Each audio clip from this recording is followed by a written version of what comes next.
Welcome to Tailored Trends. I'm Sarah Jo, and in this 4-part series, I'm going to show you how to sew an invisible button placket. Let's sew a button. First, you'll need scissors.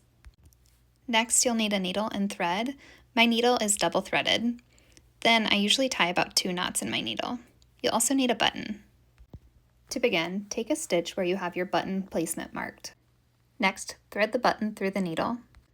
Next, I'll put the needle through the hole catty corner to the one that the thread was already going through. Take a small stitch through only one layer of fabric. This takes a little more effort, but it makes for a much cleaner finish. Continue to sew back and forth through the same 2 holes about 3 times. Again, make sure to only sew through the top layer of fabric so the thread doesn't show through on the back. To finish the other half of the X, stitch back through the buttonhole.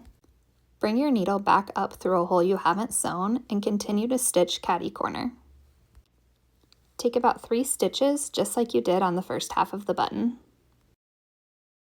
To finish, create a thread shank by wrapping the thread around the underside of the button about 3 times. Tie a knot by taking a small stitch through the thread. I usually make about 2 or 3 knots. Next, take a small stitch underneath the button through the fabric and trim the thread.